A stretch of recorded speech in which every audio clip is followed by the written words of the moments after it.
El teléfono vibró a las 8:30 de la mañana. 17 llamadas perdidas, 12 mensajes de voz, 34 mensajes de texto, todos del mismo número, todos de Rodrigo, mi director, el hombre que había reducido mi cheque de bono a cero exactamente 16 horas antes. Bebí un sorbo de mi café, observé a mi hija, Sofía, servir cereal en su tazón, y dejé que sonara una vez más antes de contestar. ¿Dónde están las contraseñas? Su voz se quebró como cristal roto. Podía escuchar el pánico debajo de la ira, la desesperación que intentaba ocultar con volumen. De fondo, los teléfonos sonaban sin parar. Alguien gritaba sobre quejas de clientes. Otra voz mencionó al equipo legal. Buenos días para ti también, Rodrigo. Luciana, esto no es un juego. Todo el sistema está caído. La aplicación está congelada. Tenemos 200.000 usuarios bloqueados de sus cuentas. La junta directiva me está respirando en la nuca. Necesito esas contraseñas de administrador ahora mismo. Tomé otro sorbo de café, tostado francés, del bueno, el que había comprado con mi último cheque de pago antes de que todo se fuera al traste. ¡Qué lamentable! Lamentable. Lamentable. Estamos perdiendo 1.190.000 pesos cada hora que este sistema permanece caído. Nuestra reputación se está yendo por el desagüe. Tengo al director general llamándome cada 15 minutos. Esto es una catástrofe. Suena estresante. Mi nombre es Luciana Morales. Conservé mi apellido de soltera cuando me casé con Carlos hace 5 años, arquitecta de software senior en Soluciones Ondatech, una de las empresas de tecnología financiera de más rápido crecimiento en Monterrey. O al menos lo era hasta las 4:15 de la tarde de ayer. Déjenme retroceder. Probablemente se preguntan cómo llegué aquí. Como un martes normal se convirtió en el tipo de enfrentamiento que definiría toda mi carrera. Como una mujer con 2 hijos, una hipoteca y un sedán sensato terminó tomando como rehén a una empresa multimillonaria con nada más que su conocimiento y muchísima audacia. Comenzó 6 meses antes de la llamada telefónica, antes de que la voz de Rodrigo enronqueciera de tanto gritar, antes del colapso del sistema que sería noticia en los blogs de tecnología desde Guadalajara hasta la Ciudad de México. Soluciones Ondatech acababa de conseguir el contrato Obsidiana. 144.500.000 pesos para construir una plataforma de banca móvil desde cero. El tipo de proyecto que transforma a una empresa emergente en un jugador legítimo. El tipo de oportunidad que se presenta una vez en la vida de una empresa. Yo fui quien diseñó la arquitectura de todo, diseñé la estructura de la base de datos, tracé los protocolos de seguridad y construí la infraestructura de la interfaz de programación de aplicaciones desde cero. Las semanas de 70 horas se convirtieron en mi nueva normalidad. Acosté a Mateo y a Sofía por videollamada más noches de las que podía contar. Carlos se había convertido básicamente en un padre soltero, encargándose de recogerlos en la escuela, la cena, la tarea y los cuentos para dormir mientras yo me encorvaba sobre mi computadora portátil depurando código hasta las 2 de la mañana. Solo unos meses más, le dije una noche, cuando me encontró dormida en la mesa de la cocina a las 3 de la mañana, con la cara presionada contra el teclado. Prometí que una vez que lancemos, una vez que llegue el bono, todo valdrá la pena. Ese bono, el legendario bono por finalización de proyecto de Ondatech, estaba escrito justo ahí en mi contrato. El 15% de mi salario anual por la entrega exitosa del proyecto. Para mí, eso significaba un poco más de 1.700.000 pesos. Dinero que te cambia la vida. El tipo de dinero que podría liquidar la deuda de nuestra tarjeta de crédito, reconstruir nuestro fondo de emergencia que agotamos cuando Mateo necesitó cirugía hace 2 años, y tal vez finalmente reservar ese viaje a Los Cabos que les habíamos estado prometiendo a los niños desde siempre.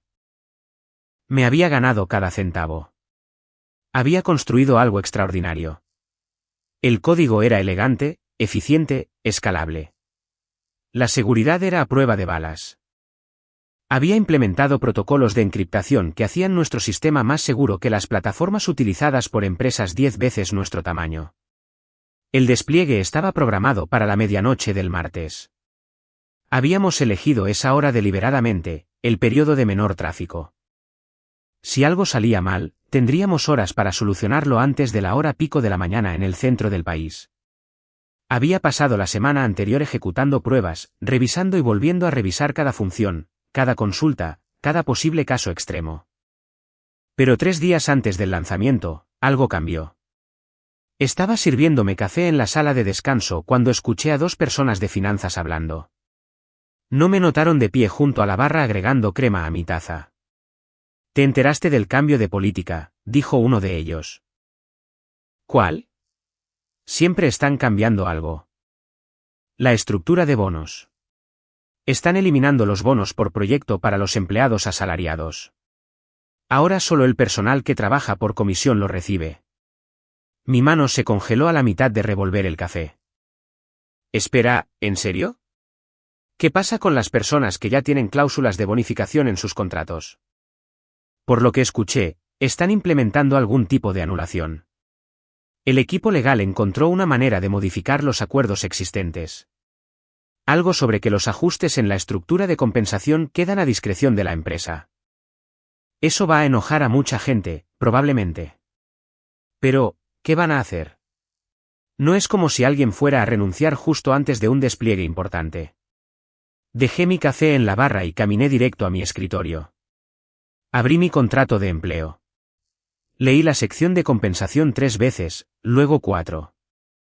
Ahí estaba, enterrado en la sección 12, inciso C. La empresa se reserva el derecho de modificar las estructuras de compensación con el aviso previo adecuado según lo requieran las necesidades del negocio. Aviso previo adecuado, eso podría significar cualquier cosa. Pasé el resto de ese día apenas capaz de concentrarme. Seguía actualizando mi correo electrónico, esperando algún anuncio oficial. No llegó nada. El viernes por la tarde, seguía sin haber nada. Tal vez era solo un rumor. Tal vez Finanzas se había confundido. El lunes por la mañana, decidí que necesitaba saberlo con certeza.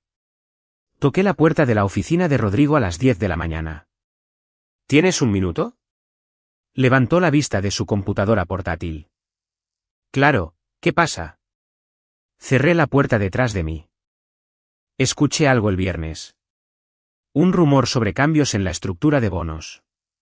Quería preguntarte directamente antes de pasar el fin de semana preocupándome por nada». Su expresión cambió solo un poco. El tipo de microexpresión que te perderías si no la estuvieras buscando. «¿Dónde escuchaste eso?». «En la sala de descanso. Gente de finanzas hablando». «¿Es cierto? ¿Están eliminando los bonos por proyecto?». Se reclinó en su silla. La silla cara. La que costaba más de lo que yo ganaba en un mes. «Luciana, sabes que no puedo hablar de cambios en las políticas que no se han anunciado oficialmente». «Entonces si hay un cambio de política». «Yo no dije eso». «Tampoco lo negaste». Nos miramos fijamente durante un largo momento. «Mira», dijo finalmente. «Incluso si se estuvieran discutiendo cambios a nivel ejecutivo, no afectarían los proyectos actuales. El lanzamiento de Obsidiana es en 24 horas. Mantengámonos enfocados en eso». «Esa no es una respuesta, Rodrigo. Es la respuesta que vas a recibir ahora mismo. Tenemos un despliegue mañana por la noche. Eso es lo que importa. Todo lo demás puede esperar». Salí de su oficina con un nudo en el estómago. No había confirmado nada, pero tampoco lo había negado. Y la forma en que desvió el tema, la forma en que se había negado a darme una respuesta directa, me dijo todo lo que necesitaba saber. El rumor era cierto. Pasé el resto del lunes en piloto automático, asistí a la reunión final de despliegue, revisé la lista de verificación del lanzamiento, respondí a las preguntas del equipo. Todo el tiempo, mi mente hacía cálculos. Si eliminaban el bono, ¿qué significaba eso para nosotros financieramente? ¿Cuánto tiempo tomaría pagar las tarjetas de crédito sin él? ¿Tendríamos que sacar a Sofía de sus clases de baile? ¿Cancelar las vacaciones familiares que ya habíamos prometido? El lunes por la tarde, Rodrigo me llamó a su oficina. «Gran trabajo en Obsidiana», había dicho, reclinándose en su silla de cuero. «Un trabajo realmente fenomenal, Luciana. El cliente está encantado». «Gracias.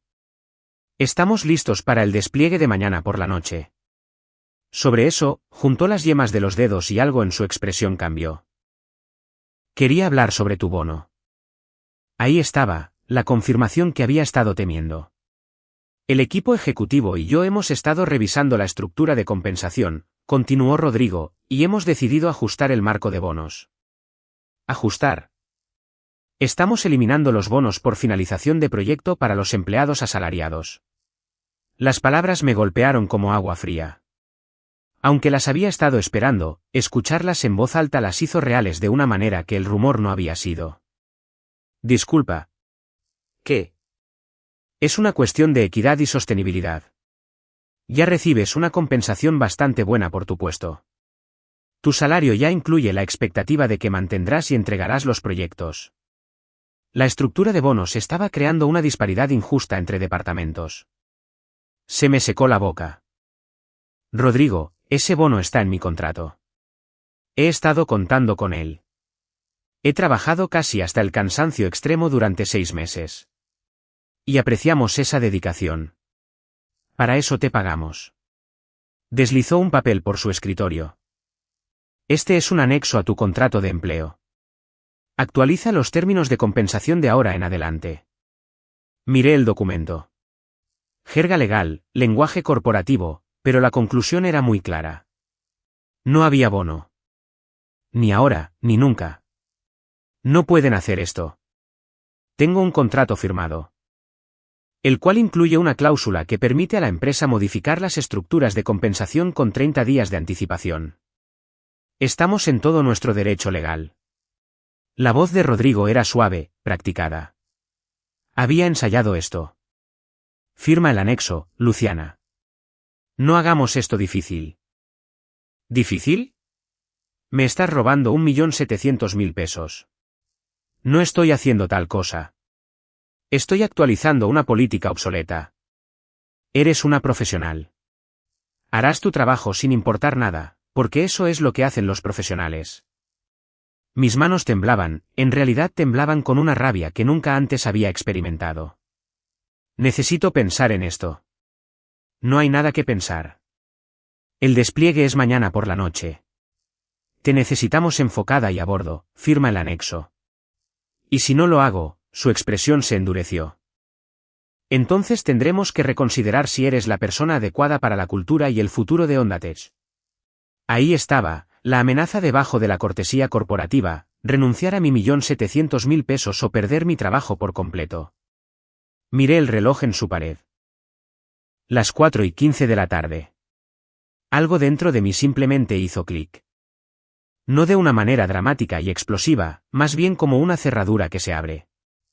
Una decisión que se cristalizaba con perfecta claridad. ¿Sabes qué, Rodrigo? Creo que necesito tomarme un tiempo personal. Tiempo personal. Mañana es el despliegue. Tengo 87 horas de vacaciones pagadas acumuladas. Las tomaré a partir de ahora. No puedes simplemente abandonar un despliegue. No abandoné nada. Solicité tiempo libre. Puedes aprobarlo o denegarlo, pero me iré de todos modos.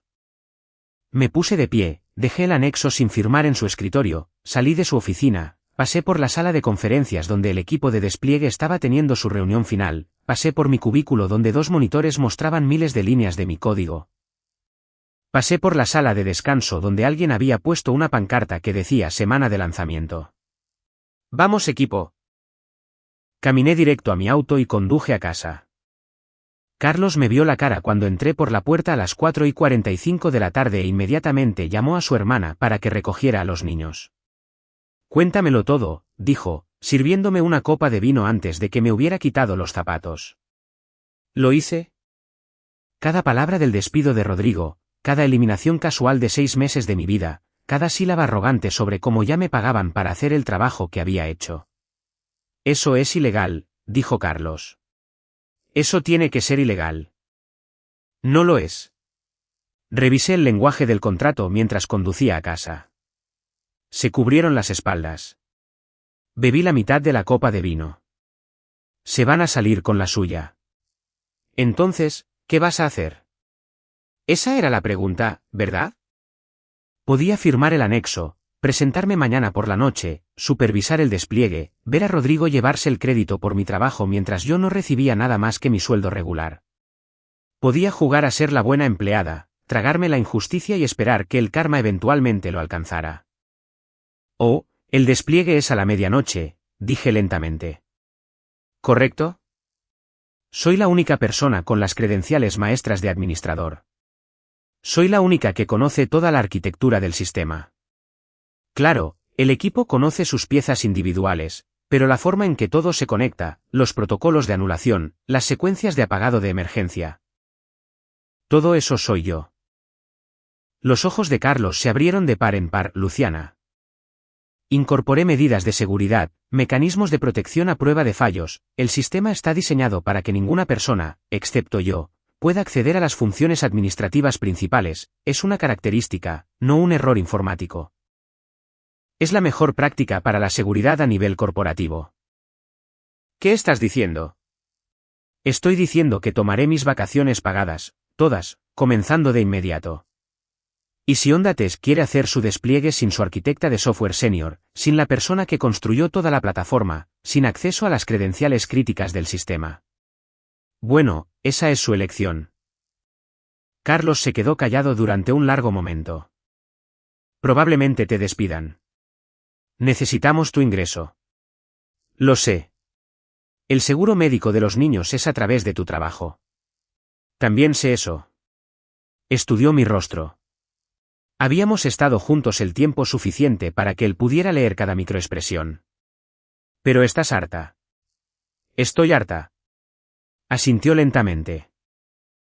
De acuerdo, entonces estoy contigo. Fue entonces cuando supe que me había casado con la persona correcta. Sin sermones sobre ser práctica, sin recordatorios de nuestras obligaciones financieras, solo apoyo incondicional e inmediato. Pasé esa noche realmente cenando con mi familia. Mateo me contó sobre su proyecto de ciencia sobre modelos del sistema solar. Sofía me mostró el dibujo que había hecho en la clase de arte. Vimos una película juntos. Los cuatro acurrucados en el sofá con palomitas de maíz. Cosas normales. Las cosas que me había estado perdiendo durante 6 meses mientras construía el imperio de Rodrigo. Mi teléfono empezó a vibrar alrededor de las 10 de la noche. El coordinador de despliegue, luego la desarrolladora principal, luego alguien de aseguramiento de calidad, todos preguntándose dónde estaba, por qué no respondía a los mensajes en la plataforma de mensajería, si iniciaría sesión de forma remota para el lanzamiento de medianoche. Apagué mi teléfono. Dormí mejor esa noche de lo que había dormido en meses. A la mañana siguiente, el miércoles, me desperté a las 7 de la mañana en lugar de las 5, hice panqueques con los niños, los llevé yo misma a la escuela por primera vez en semanas, volví a casa, preparé un buen desayuno, me senté con mi café y volví a encender mi teléfono. Fue entonces cuando lo vi. Las 17 llamadas perdidas, los mensajes frenéticos, los mensajes de voz cada vez más desesperados que comenzaron tranquilos y profesionales alrededor de las 11 de la noche y se degeneraron en un pánico apenas coherente para las 6 de la mañana. El despliegue se había activado a la medianoche. Durante unos 45 minutos, todo funcionó a la perfección. La aplicación se lanzó, los usuarios comenzaron a iniciar sesión, las transacciones se procesaron sin problemas. Luego, a las 12:47 de la mañana, algo activó los protocolos de seguridad a prueba de fallos. Verán, yo había construido el sistema con verificación de seguridad por capas. Cada 6 horas, las funciones administrativas necesitaban recibir una confirmación autenticada de la cuenta maestra, mi cuenta. Fue diseñado para evitar tomas de control no autorizadas, para garantizar que si el sistema alguna vez se veía comprometido, se bloquearía automáticamente en lugar de exponer los datos del usuario. Era elegante, necesario, exactamente el tipo de medida de seguridad que a los clientes corporativos les encantaba, el tipo de cosa que nos había ayudado a ganar el contrato Obsidiana en primer lugar. También era, desde la noche anterior, una bomba de tiempo que solo yo podía desactivar. El sistema había enviado la solicitud de autenticación a mis credenciales a las 12:45 de la mañana. Al no recibir la respuesta adecuada dentro del margen de 2 minutos, inició la secuencia de bloqueo. No fue una caída del sistema, no fue un error informático. Fue una característica de seguridad de diseño deliberado que funcionaba exactamente como estaba previsto. Funciones administrativas bloqueadas. Cuentas de usuarios congeladas.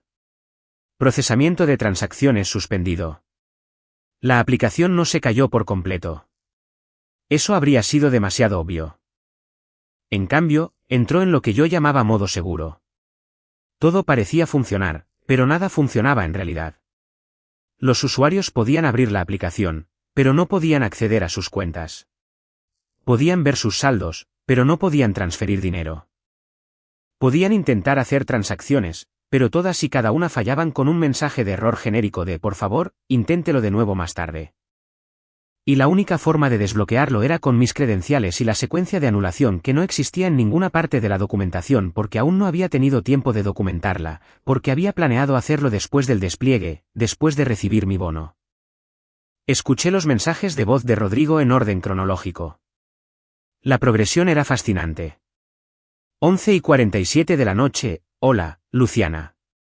No te veo en la llamada de despliegue. Llámame cuando escuches esto. 1:23 de la mañana, Luciana, estamos viendo un comportamiento extraño con las funciones de administrador. Necesito que me llames lo antes posible. 3:15 de la mañana, ¿dónde diablos estás? El sistema está bloqueado. Nada funciona. Llámame de inmediato. 5:08 de la mañana, Luciana, no sé a qué juego estás jugando, pero esto es serio. Necesitamos esas contraseñas. Devuélveme la llamada ahora mismo. 6:42 de la mañana, esta es tu carrera la que está en juego. Llámame. 8:30 de la mañana, ¿dónde están las contraseñas? Esa es la que yo había contestado. La llamada en la que bebí tranquilamente mi café mientras él gritaba sobre catástrofes y consecuencias. Estoy de vacaciones, le dije. Vacaciones pagadas aprobadas que solicité ayer por la tarde. No puedes simplemente abandonar un despliegue. No abandoné nada. Solicité tiempo libre. Lo aprobaste al no denegarlo. Nunca lo aprobé. Esto es una locura. Luciana, sé razonable. Solo dame las contraseñas de administrador y podemos discutir esto como adultos. No hay nada que discutir. Dejaste tu posición muy clara ayer. Ya me pagan para mantener el código. ¿Recuerdas? El silencio al otro lado de la línea fue profundo. Estás haciendo esto por el bono, dijo finalmente. No estoy haciendo nada. Estoy de vacaciones. Lo que está sucediendo con su despliegue es un problema técnico que debe ser manejado por su personal técnico. Tú eres nuestro personal técnico para este proyecto. Era, en tiempo pasado.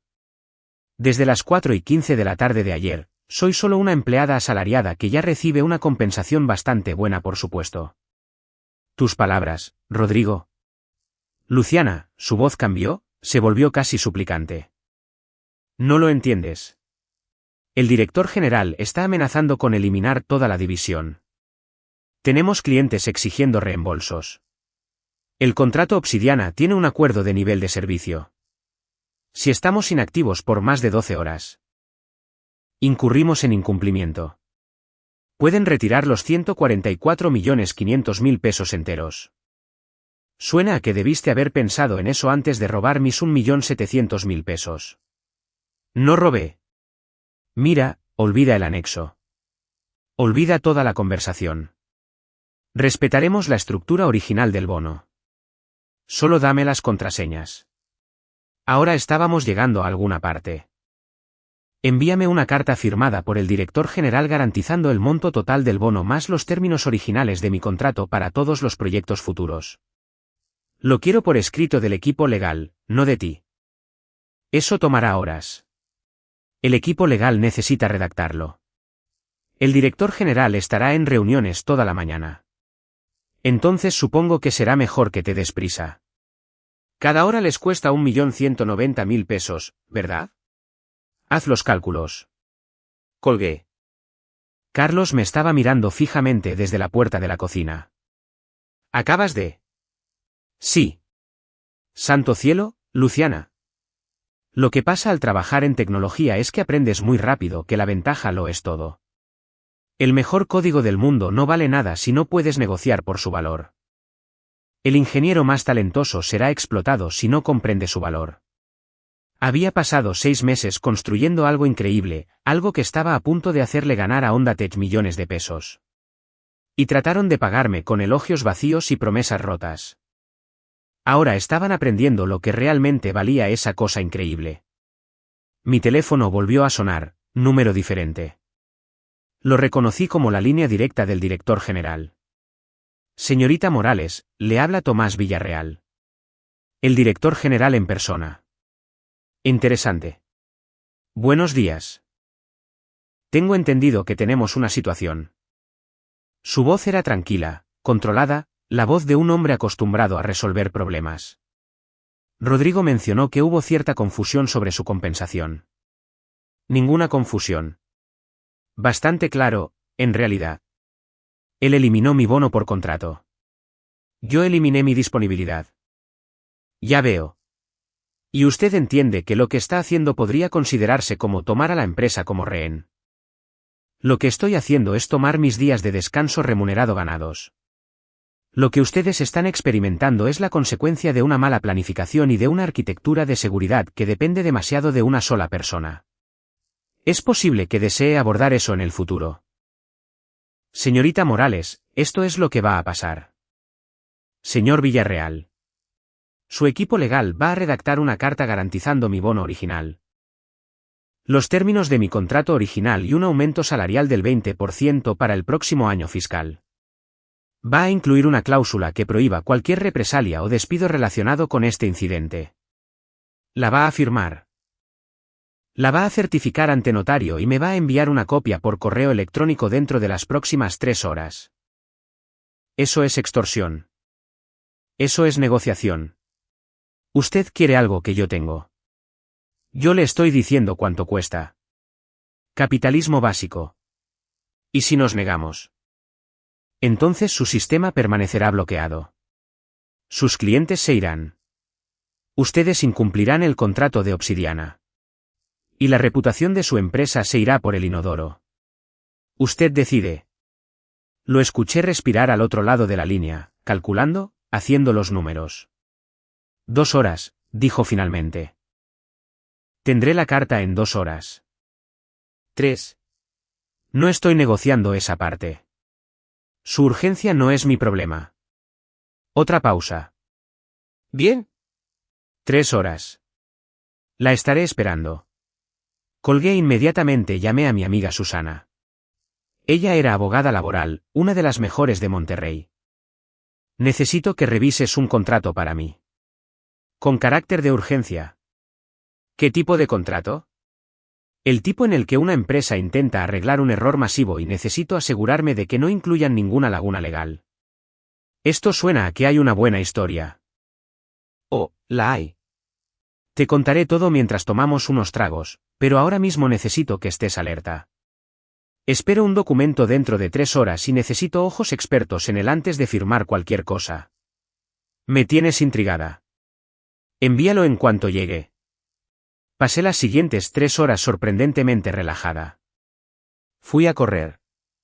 Incluso preparé las comidas de la semana, algo para lo que no había tenido tiempo en meses.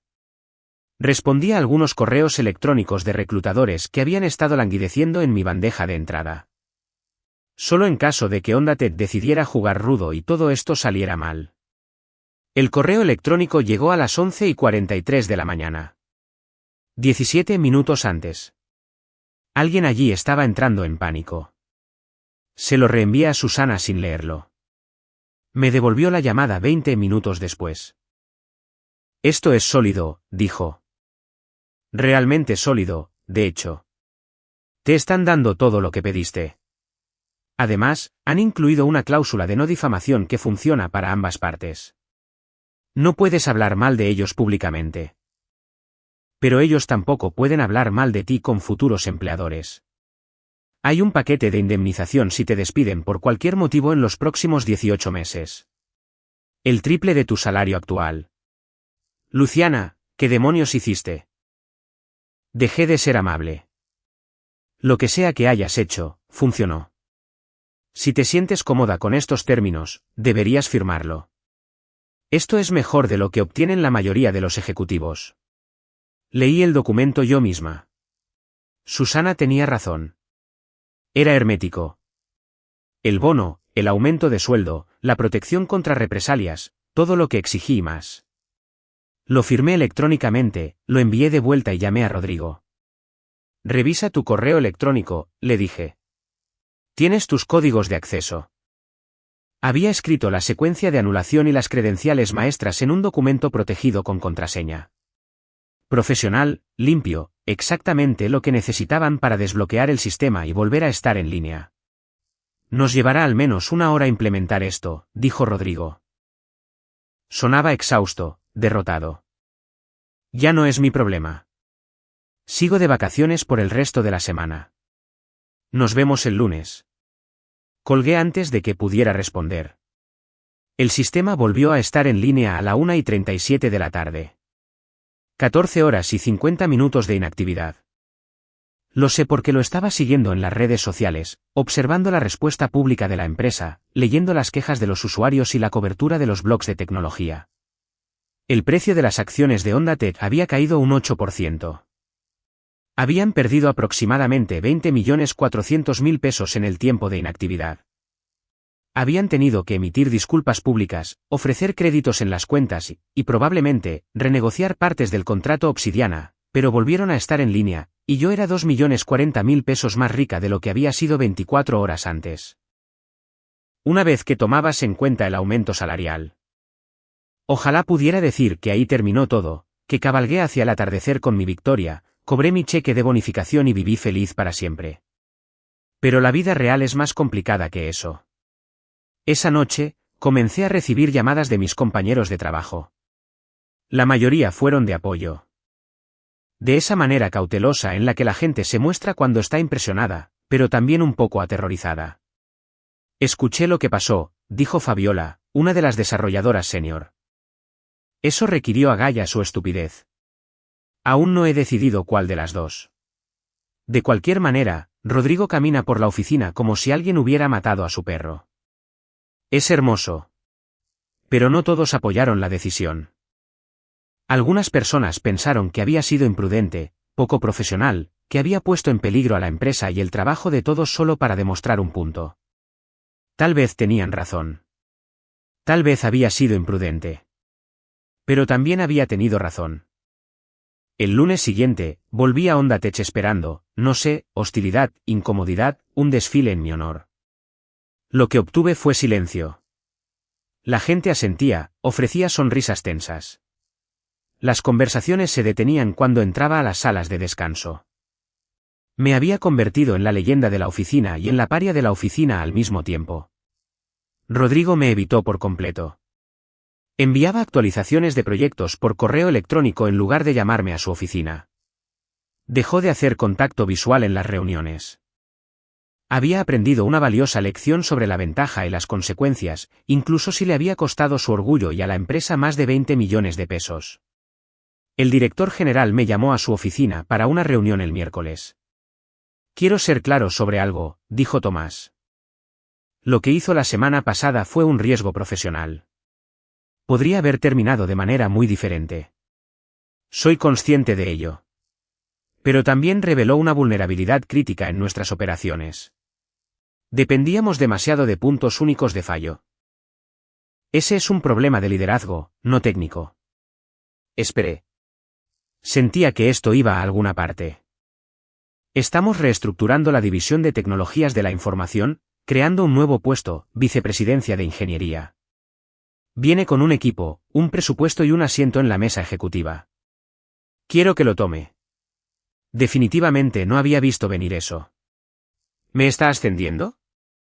Estoy reconociendo que alguien que va a la guerra por lo que se le debe es exactamente el tipo de persona que quiero liderando mis equipos técnicos. Alguien que entiende su valor y no se rinde. Deslizó una carpeta por su escritorio.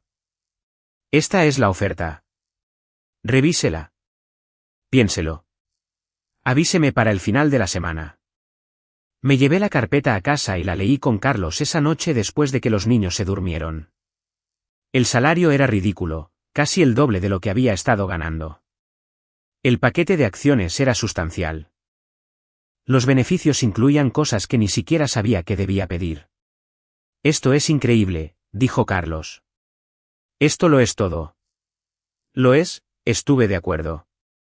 Entonces, ¿por qué parece que estás a punto de rechazarlo?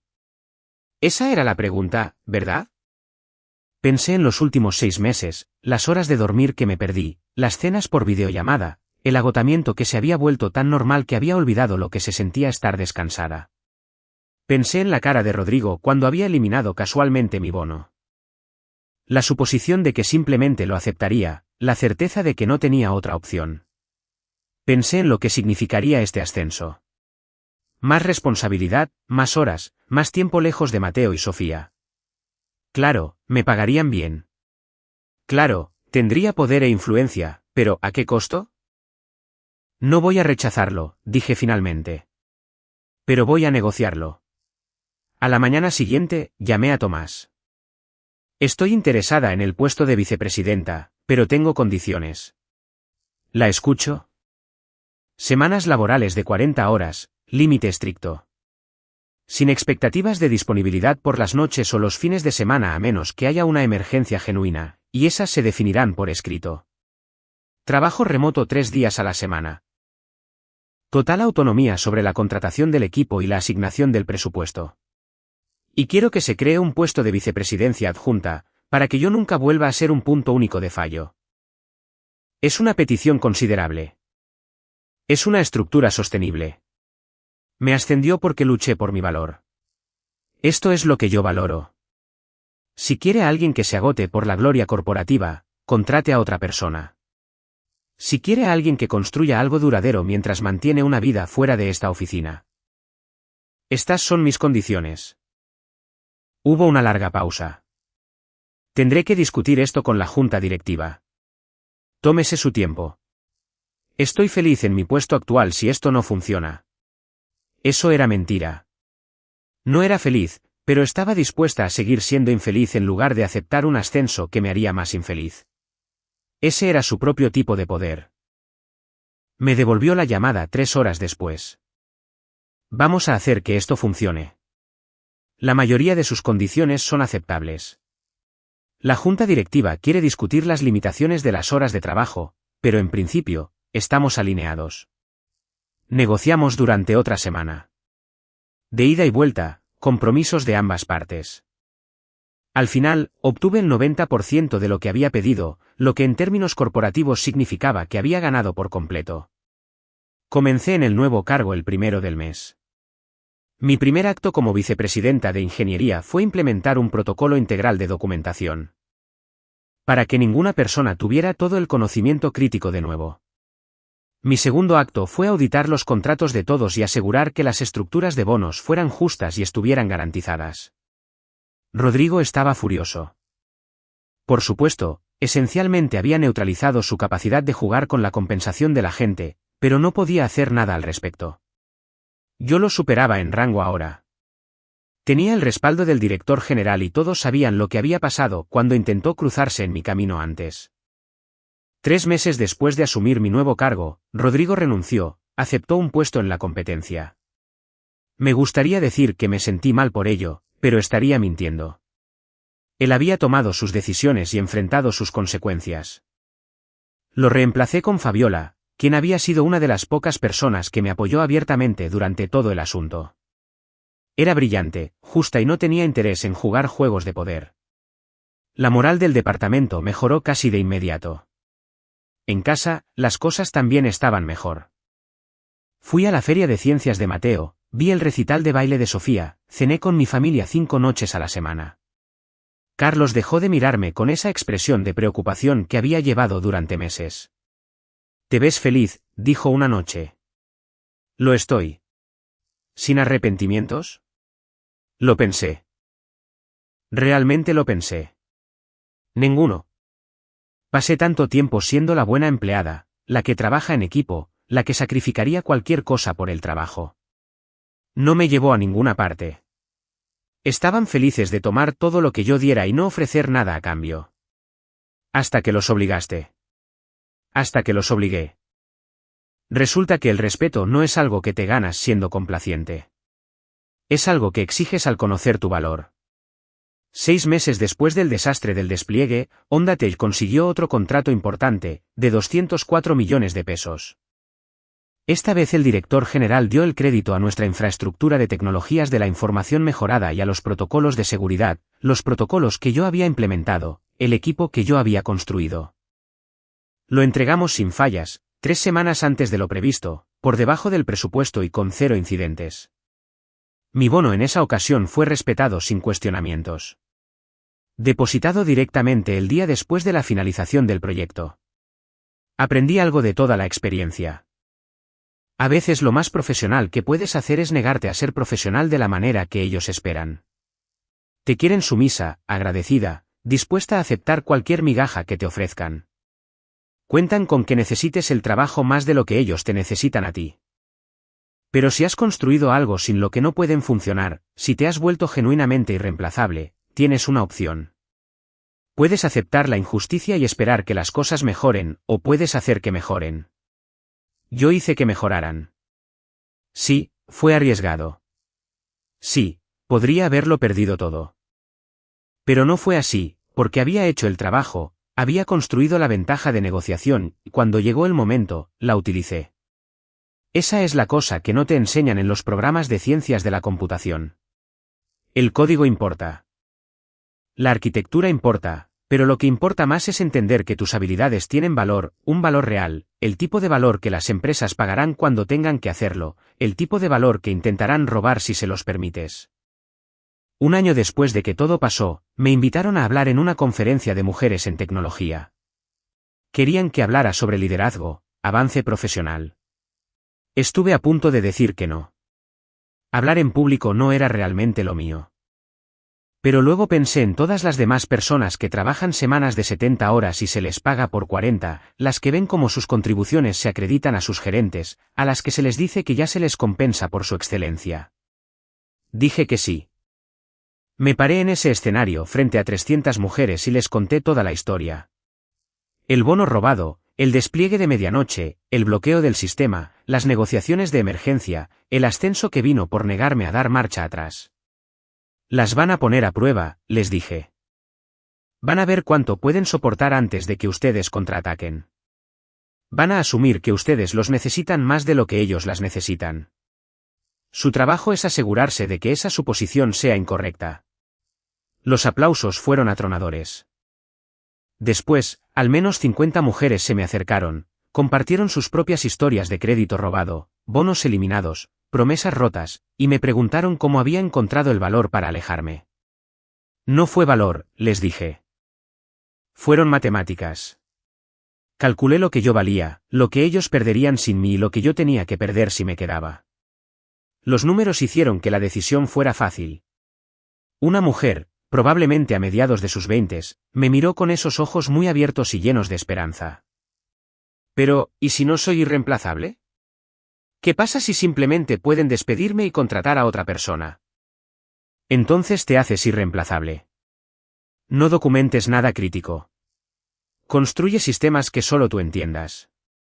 Crea un valor que salga por la puerta contigo. Y en el segundo en que hayas hecho eso, negocia. Parecía insegura. ¿No es eso poco ético? Lo que es poco ético es un sistema que espera que des todo y no ofrece nada garantizado a cambio. Lo que es poco ético son las empresas que ven el trabajo como un gasto que minimizar en lugar de una inversión que valorar. No estás siendo poco ética. Estás siendo estratégica. No sé si tomó mi consejo, pero espero que lo haya hecho. Aquí hay algo que nadie te dice sobre enfrentarte a la explotación corporativa. No solo cambia tu situación, te cambia a ti. Había pasado toda mi carrera siendo agradable, complaciente, el tipo de empleada que diría que sí a cualquier cosa porque quería ser vista como dedicada. Esa versión de mí habría firmado el anexo de Rodrigo, tragado la injusticia y me habría dicho a mí misma que no valía la pena pelear. Esa versión de mí habría entregado el despliegue, habría visto cómo se beneficiaban de mi trabajo y habría ido a casa a explicarle a Carlos por qué no podíamos pagar las tarjetas de crédito después de todo. Esa versión de mí se habría mantenido pequeña. La versión de mí que salió a las 4:15 de la tarde era diferente. Más grande, más enojada, claro, pero también más clara sobre quién era y qué merecía. Esa versión entendió que ser amable es diferente de ser valorada. Que el cumplimiento no es lo mismo que el respeto. Esa versión de mí lo cambió todo. Mateo tiene 14 años ahora, Sofía tiene 11. Están creciendo viendo a su mamá ser una vicepresidenta, viéndola negociar, viéndola establecer límites y hacerlos cumplir, viéndola elegir cenas familiares en lugar de correos electrónicos a altas horas de la noche. El mes pasado, Sofía llegó a casa frustrada por un proyecto grupal. Sus compañeros de equipo se habían atribuido el mérito del trabajo que ella había hecho. ¿Qué debería hacer?, me preguntó.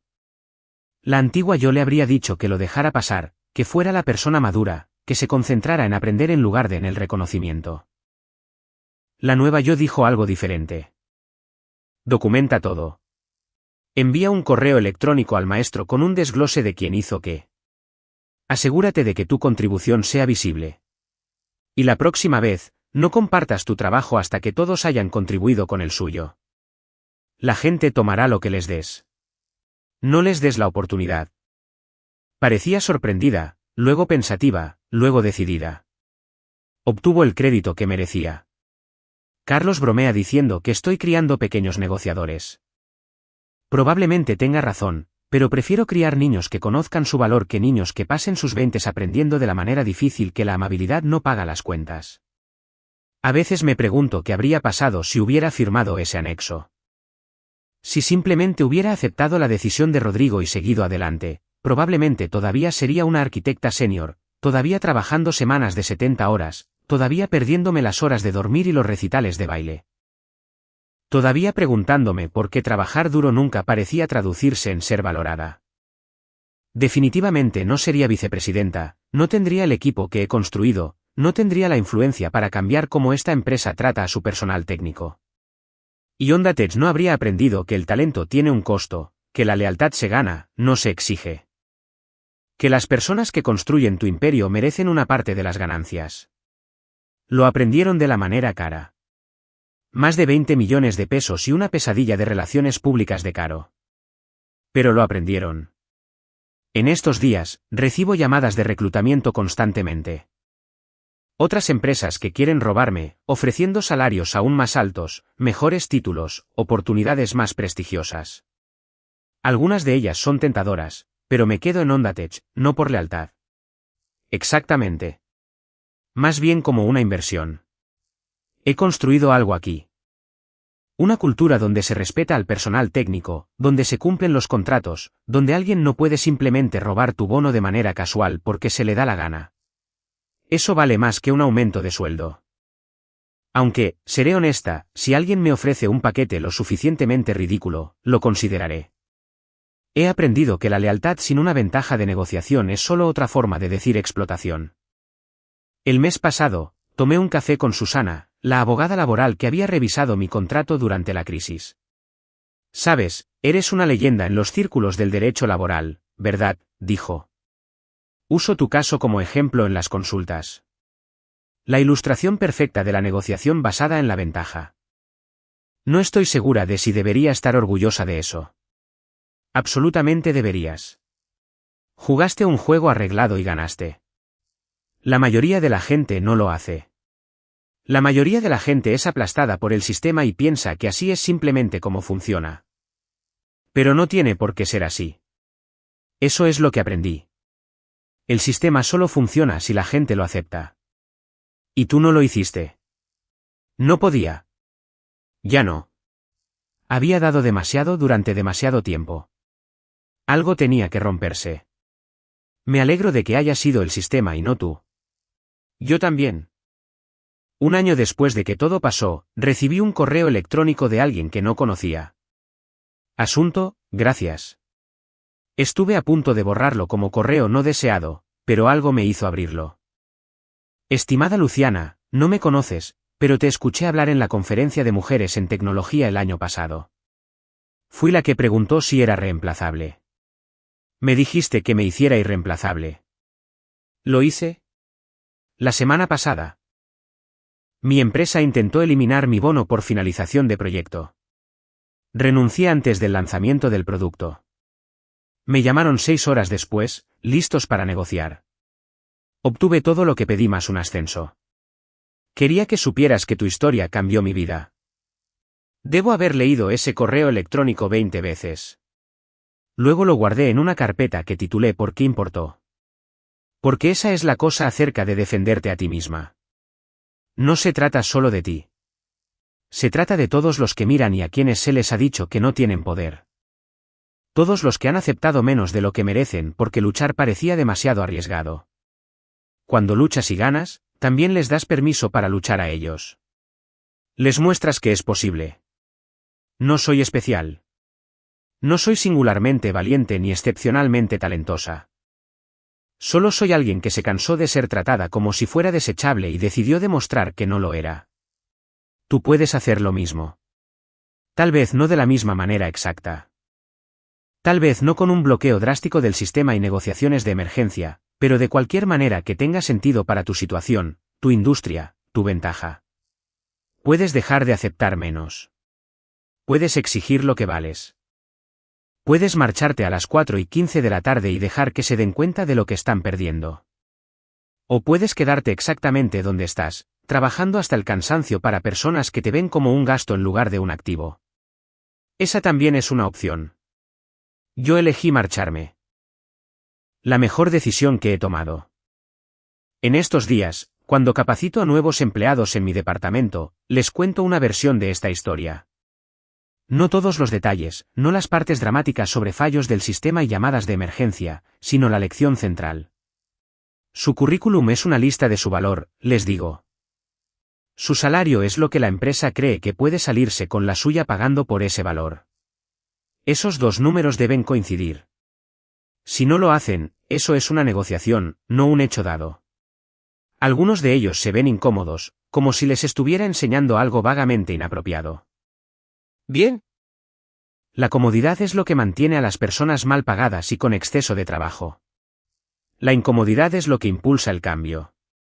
La semana pasada, un desarrollador de mi equipo acudió a mí frustrado. Le habían prometido un ascenso que se seguía retrasando. Primero fue el presupuesto. Luego, fue el momento. Luego, fueron métricas de rendimiento que seguían cambiando. ¿Qué debería hacer?, preguntó.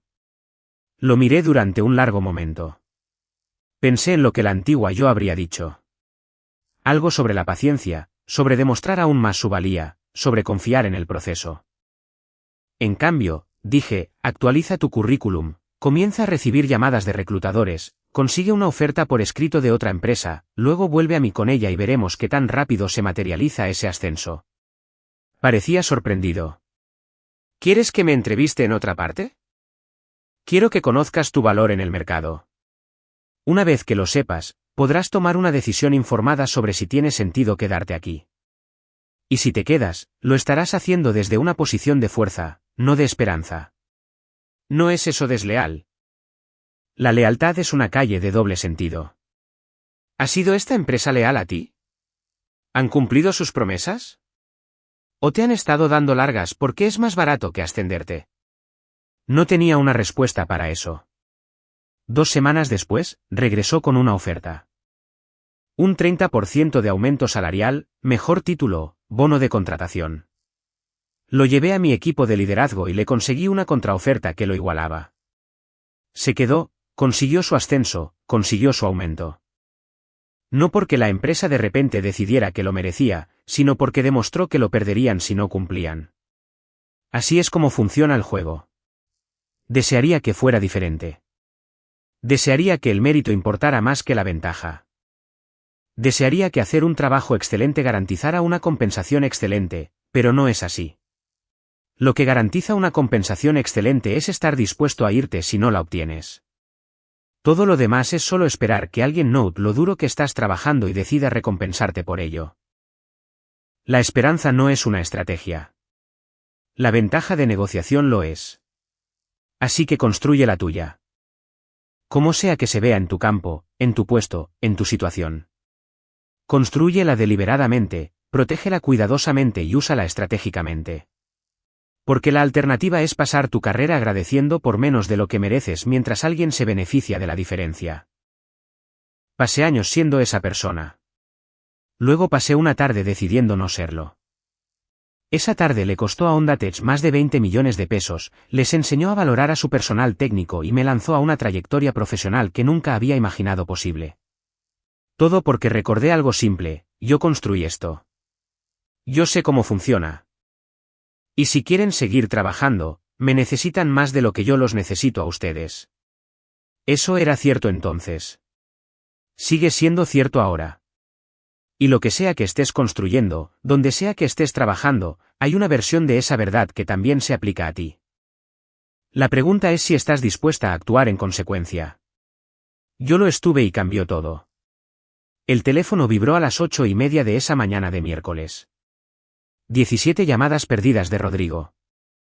12 mensajes de voz, 34 mensajes de texto, todos gritando por contraseñas sobre las cuales había construido mi carrera. Contesté en el último timbre. Su voz se quebró de desesperación. Y yo bebí mi café, porque había pasado 6 meses construyendo su imperio. Y cuando intentaron robar lo que me había ganado, salí por la puerta a las 4:15 de la tarde y dejé que todo ardiera. Llamaron por la mañana, justo como sabía que lo harían. A veces, la única forma de obtener lo que mereces es mostrarles lo que sucede cuando te pierden. Yo se los mostré y lo volvería a hacer.